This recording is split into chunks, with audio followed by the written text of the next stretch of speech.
Good morning, ladies and gentlemen. Once again, this is James Misa of the Brew Show.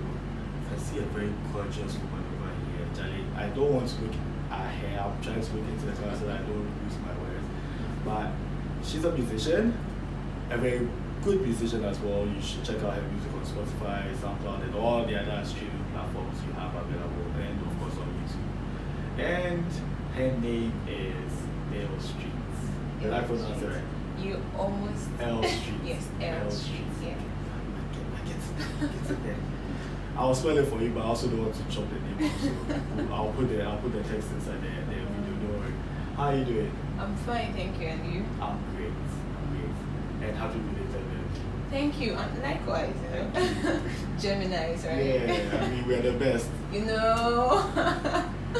So, how has it been 2023? How's it going for you?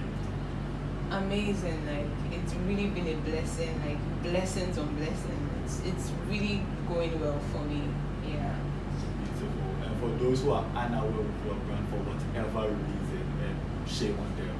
Can you tell them who you are and what they should expect whenever they get to listen to your music or see you on stage or on TV or something? Okay, so I go by the name Aelsstreet. I am a singer, songwriter, and a performer as well. So I basically do music, yeah. Everything that surrounds music. I'm a musician, so it's something I do. It's kind of like my livelihood for now.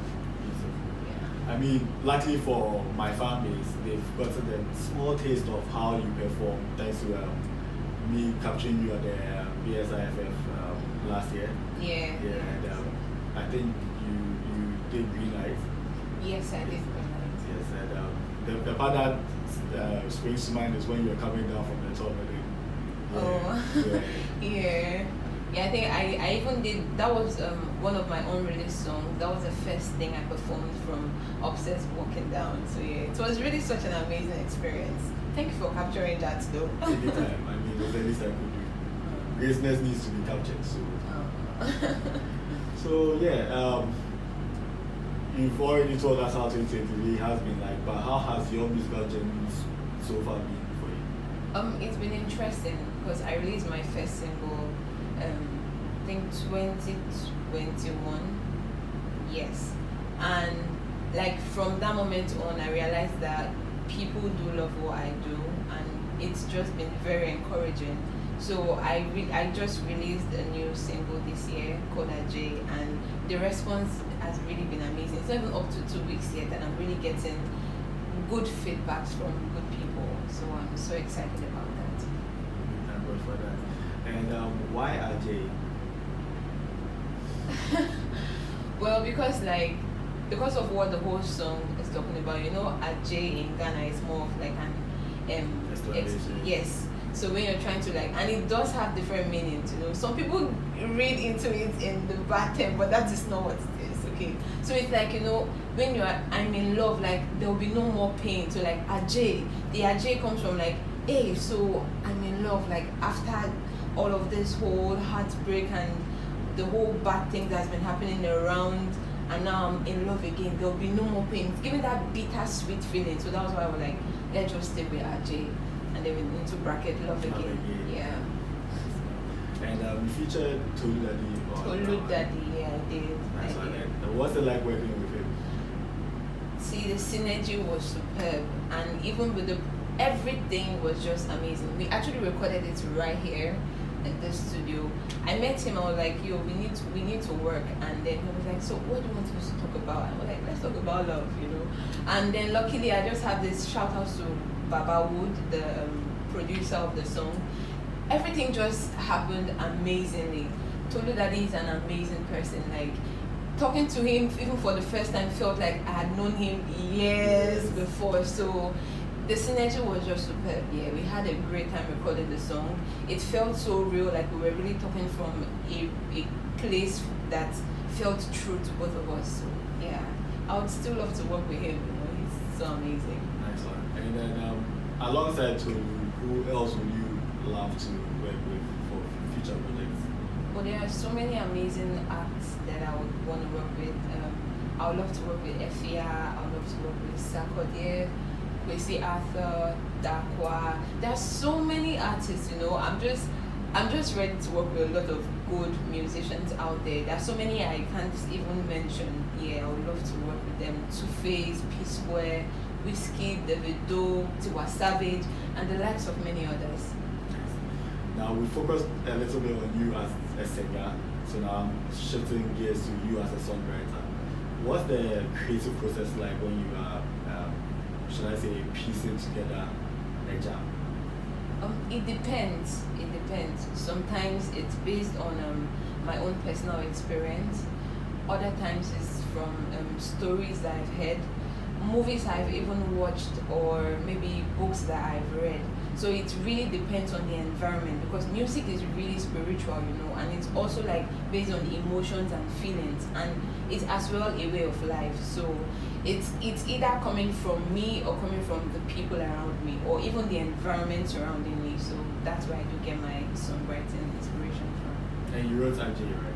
Yes, I did with ToluDadi. Yeah. Okay, so it was a collaborative effort. Literally on that spot we just started. Wow. Yeah. Wow. Great. And then so we've done the songwriting, we've done the singing. Now let me come to the visual part of it. How do you come up with the look? How do you make it stand out? How do you become you? Well, I would say it's actually a collective thing, because all thanks to my management, 357 Music. So when I started initially, to be honest, you know, I don't know if you know Sia. That was what I just wanted. I wanted that kind of part, you know, like I really didn't want people to even like me, because I'm more of like a very shy person. I don't know if you noticed.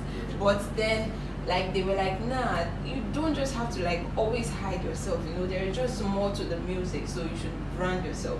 And back in the day I used to be into modeling. So there was this competition where we had this stylist who did our hair and all of that, and this stylist did this colorful hair for me, and it looked really unique, and I was like, okay, not bad. So during the period when I got signed to this label, and we were trying to like find things that would make me stand out, and we were just swapping through my photos, and then they came across me with this colorful hair. They were like, no, I think this is good, I think you should go with this. And truly I also did like it, so I was like, yeah, why not? So it's really been an amazing journey for me, because in the beginning I was like, whoa, this hair, you know, it would have some controversy, people would have different meanings to it, but it is what it is. It's just, I love that it stands out and it's unique, so that's one thing I do love, and still sticking to it.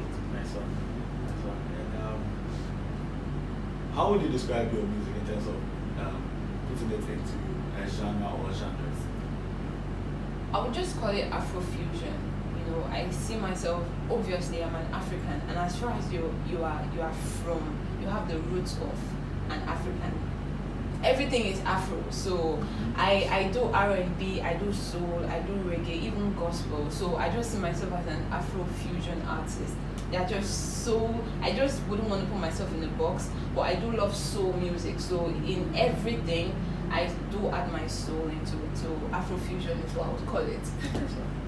So since you've described the different genres of music that are fused into your style to become Afro-Fusion, what's your favorite? I don't want to say favorite at the same time, I don't want to say easier. So what comes naturally to you? I mean, I'm sure they all do.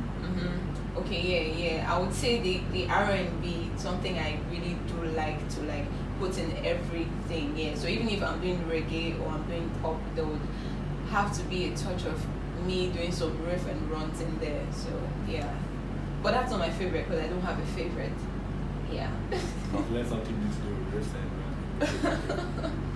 now, away from the music, your social media, I've been noticing the TikToks and I think just a few days ago I saw you cooking and singing. Yeah. You like having fun? Yeah, I do. So what's your favorite thing to cook? Like I said, I don't really have a favorite. Yeah, I just cook based on your mood. Yes, and based on my appetite. Yeah. Okay, so if I was supposed to drop in unannounced and I'm extremely famished, then you have a lot of options. What am I most likely to eat? I would ask you, what do you want to eat? I also have a lot of things I like eating. Then I'll just take you to my kitchen. Here's what I have. Pick one, and then I just prepare it. And since we're on the subject, and it's a very touchy subject when it comes to food, and it's Ghanaian and Nigerian. So Let's not go there. Let's not go there. You guys want me to go there, right? Okay, they want me to go there. So Jollof, Ghanaian or Nigerian? I can't choose, you know. So in Nigeria, because I'm in Nigeria, definitely I would love, and I'm Nigerian, so I would certainly love my cuisine. But then in Ghana here, I don't get to taste a Nigerian dish more often. Even if I prepare it, there will still be the Ghana dish in there. So I really can't choose. And you know, Nigeria and Ghana, they really shouldn't be dragging this because we don't really own it, you know. Senegal, You know? Gambia, yeah. They are there like, are we a joke to you? I think it's probably because we are the Anglophone countries that are closest to each other, so that's why there's a lot of rapping I guess over so. there. I mean, football, food, everything, entertainment. I don't get it. Anytime I'm on Twitter and I see the banter going, I'm like, No. We'll get there someday. we'll get there one day. And the way they should just merge the two countries. You know? So, right now, where do you see yourself in the next 5 to 10 years? Well, the name Aelsstreet does really have a strong meaning behind it because I added street to Els because I want my songs to be on like every street, on every household. So in the next 5 to 10 years, I'm looking forward to Aelsstreet being on way bigger platform and the same as 357 Music because we are all in this together. We are just going through this journey. So just watch out for Aelsstreet. It's going to be way bigger than what it is now. So many Grammy Awards, be on the Billboard charts, topping charts, and just getting better. The label has just received a nomination, right? The label? As an artist on the label has just received it. Actually, yes. I don't want to say the name, I want you know? to say Yes, but you know, like, he's not on the label, but he actually used to be. So it's really an honor to get this recognition. Yeah, we know the stuff, so we just keep going. Yeah. You guys can probably figure it out. I won't spoil it. Should we tell them? Should we tell them? Let's flip it. Yeah, probably you should tell them. Yeah, Camido. I'm sure you guys have heard that Camido is on the BET Awards nomination, and it's really such a blessing to get such recognition because, like, even the fact that I don't know him and it's also from this label that he started, so it's like a wow to me. So yeah, it shows that there's really hope for anyone who wants to actually like do music or do something they really love. Do not stop. Just like he would always say, grind, don't stop. Just keep it going. Just keep the ball rolling. That's one thing my boss would always say. Just let the ball keep going. So actually, it's sound advice. Whether you're a musician, whether you're an entrepreneur, whether you're a blogger like me, whether you're now trying to find your feet in life, keep grinding. Don't listen to the naysayers. Naysayers will always be there. Even if you succeed, you'll still be there. So True. Keep pushing. Yeah, don't stop now. Yeah. It's been a lovely interview so far. And thanks once again for being on the Brew Show. But I am not done. I have a few more questions to ask. And one of them is about social media again. Okay. And then with regards to your fan base, you have a fairly interactive fan base, especially on Twitter. But what's it like drawing the line, if there is a line, between them just being fans and people who obviously want to go above and beyond because you are an attractive lady and they don't know whether you are available or not and they maybe want to shoot their shots? Oh, that's a very interesting question. I mean, I feel they wouldn't know they are drawing the line until they now try to like make such approach. Yeah. So that is where I now get to tell them, you know, because you really can't be mixing pleasure with work, you know. But luckily, I haven't had such encounters because I always just on my social media page you can definitely tell that this girl is here to work. She's not here for any of those things. And I'm really glad for the fans that I do have. I call them family because they really do understand that they understand my journey, they understand my path. I'm lucky to not have come across any of those certain people. Do you have a name for your fan base? Not yet, you know. Yeah, we'll think about something. Please. We'll think about something.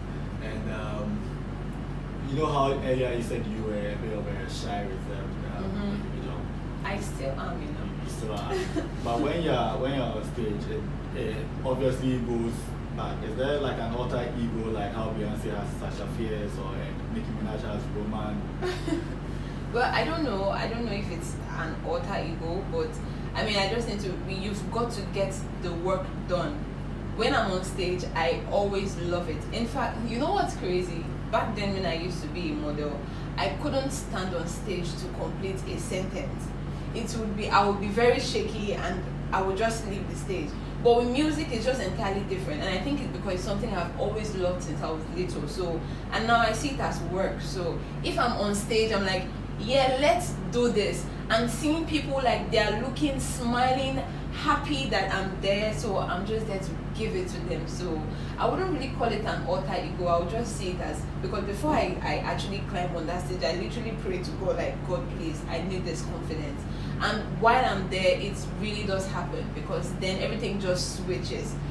I don't even practice how I even do, because I would have my own practice in my room, but when I'm on stage, entirely different. I'm doing something else. So I wouldn't call it an alter ego. I would just say, I don't know what to call it, but I can't really regard it as an alter ego. It's just something else. But yes, and it's fun while I'm on stage, so I just go with the flow.